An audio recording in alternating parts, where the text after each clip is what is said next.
third Saturday in October. College football is as good as it gets. Man, Neyland effect, our fans, elite performance from them all night. Appreciate them hanging in with us on the offensive side of the ball when we were struggling. What a performance. Defensively, just absolutely elite performance. Line of scrimmage, controlling the quarterback. Everything that you had to do going into it. Did an unbelievable job on third down.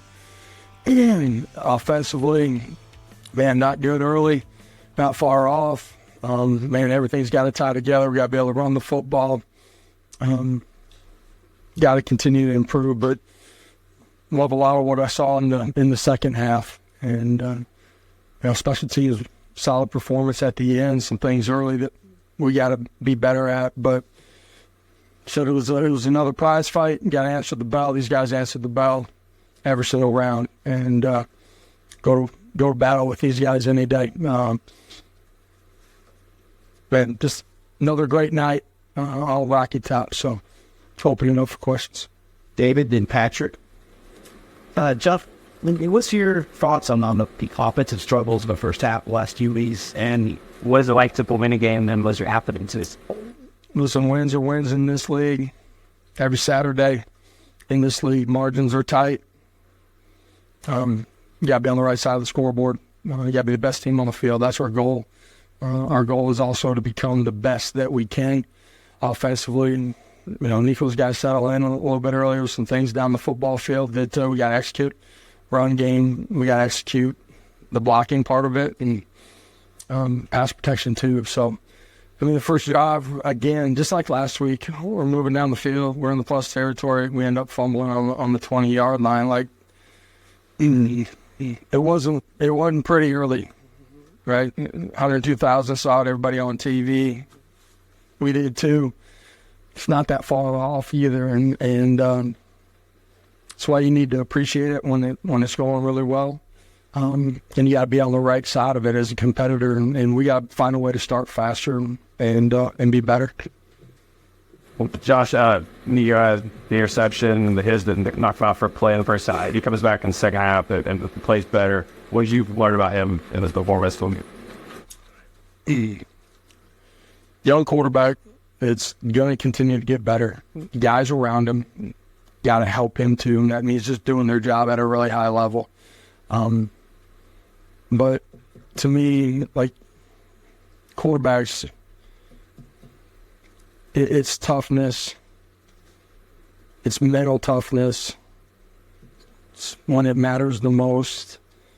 How do you perform, and how do you control the game? And there's a lot of things, just physical, mental toughness that really like tonight. And obviously there's some things we got to get better at and into, and we'll keep pushing for that. Rob, did Ben?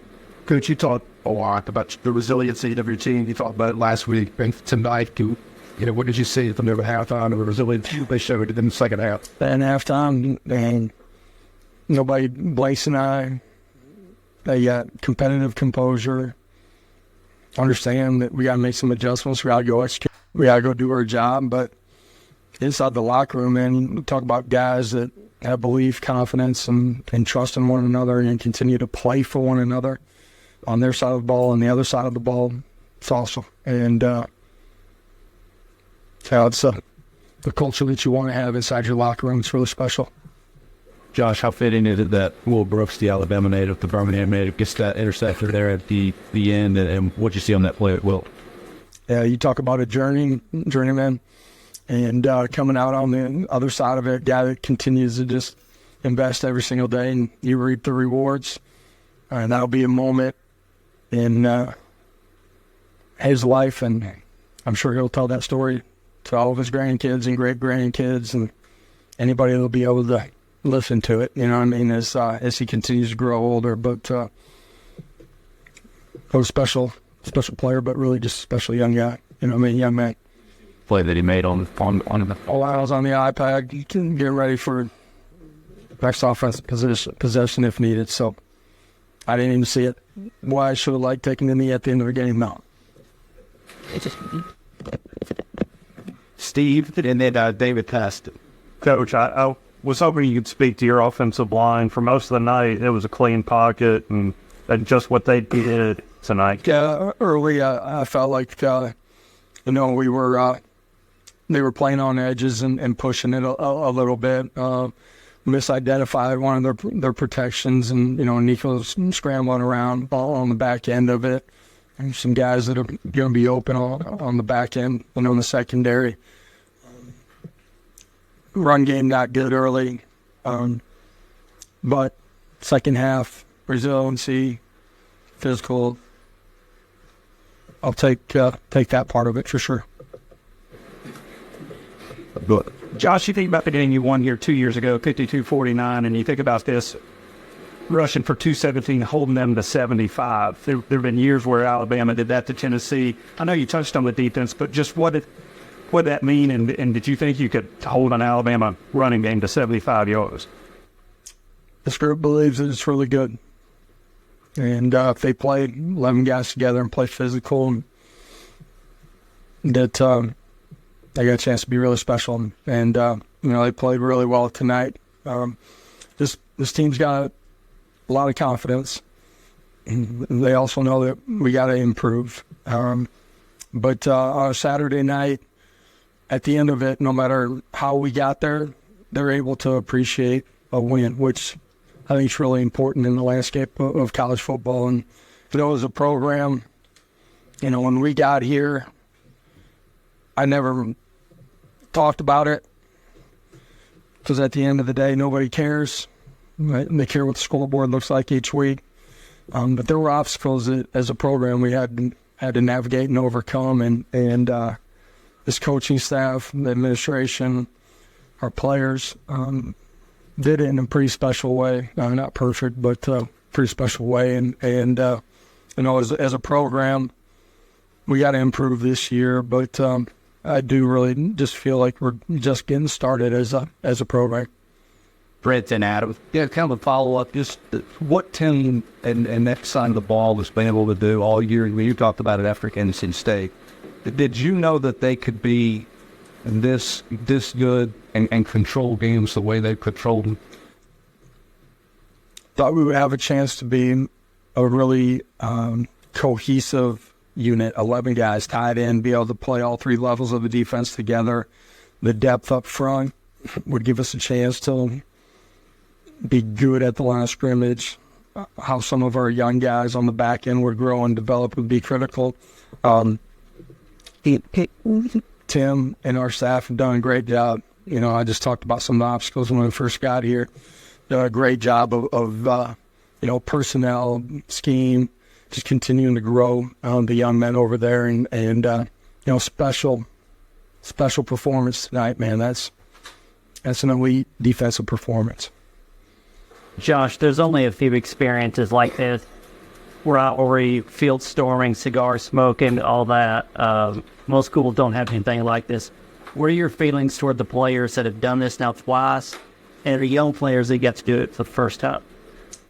First of all of our former players, Darnell Wright, Alante Taylor, so many guys that were back tonight to be a part of this. And Kennedy. I almost forgot. AK, son. This year, they've helped build this thing and still cherish and love it and give back to it. Unbelievable to have them all be back tonight. You see what it means. And, that you're a ball for life. That's not just words. For it to be the second time, like this program, when we walk on the field, we feel like we're good enough to go win every Saturday. Does this one matter? Yeah, absolutely. You know the historical nature of this game, what it means to the fan base, what it means inside of our walls, and in the new landscape of the league, what it means too, and expectation was to go out and play great football tonight. Did that defensively for 60 minutes, offensively. We're on the right side of it enough, special teams enough. great wing. We've won in two unique ways. The last two times here in Neyland that I think our fans, better players, I'll remember for a long time. And nothing better walking off with off the field with the crowd surrounding you and a cigar in your mouth. Coach, obviously there's things that are critiqued in any game, but can you talk about the joy of now having to eat two of Tennessee's biggest historical rivals? I mean, there's got to be a lot of joy in that. I joy in being on the right side of the scoreboard each Saturday. They're two big games historically. Our fan base, what it means to them, you know what I mean, and to our players, it's big games because it's league games, man, and understand what it means and the things that you're trying to go accomplish and what you've been working for since January. And the last 2 weeks on that field, it's just it's really special because of what it took to find a way to be on the right side of the scoreboard with all the ups and downs, just continuing to compete. I'm proud of the guys for that. Sage? Jermon McCoy's interception earlier in the game returned it a peak for less than 2 yards. Looking back, how crucial and pivotal was that interception? Huge play in the game. Changes the way the game's played from there on out just because of the score. Offensively, got to go do something with that. But again, just, third down defense, red zone defense, special performance. And, offensively, we can't hurt ourselves when we're in the red zone. If you don't get 7, man, you got to get 3. Can't do that all the time either. That'll get you beat. But we found a way not to do any of those things for the early part of the game. West to David O. How important is a quarter playing the way Jermon McCoy is right now? How important is that in the space game, just what he's able to do? Jermon, Bricky, Jalen, when he's in, it changes what you're able to structurally do defensively. It changes the game for the coordinator. It gives you the ability to open up your playbook. Josh, in any season like this, how much do you talk about expand out with your team, and how much do you think about what a win like this can do for a road to that? Yeah, our guys are aware of, I wish I could put blinders on them. Yeah, that's not real. Whatever the TV's going to have on the bottom of the ticker, But for us to have a chance to be the team that we want to be, and it's about being in the present, it's about competing as hard as you can every single day to grow and play the way that they're capable and then the unit is capable of. And, there's still things on defense. Man, there's a lot more things on offense that we got to clean up. Good teams get better, and this team's got to continue to get better. If it does that, they'll have a chance to be a good team. Last two being Josh, another special performance from Dillon, especially there in the second half. What allowed him in the running game to get going, and just, again, kind of 2 weeks in a row, feels like that performance epitomized who Dillon is. Epitomizes him as a competitor.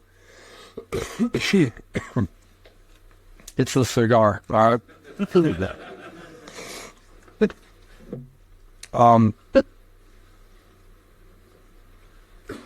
He's special. Just feel the ability to run, get out in space, get behind his pads. We blocked a little bit cleaner in the second half. Gave him an opportunity to get started and create some plays. And so resiliency from him too. Gets banged up a little bit and fumbles early, but just comes back and keeps competing. So huge part of the game tonight. Just the run game in the second half. Is that halftime adjustments? Is that you wearing people out? Is that some halftime adjustments, some just straight execution, and then as you get going, the ability to physically move people. As the game goes on. So combination of everything, capable of being a lot better early.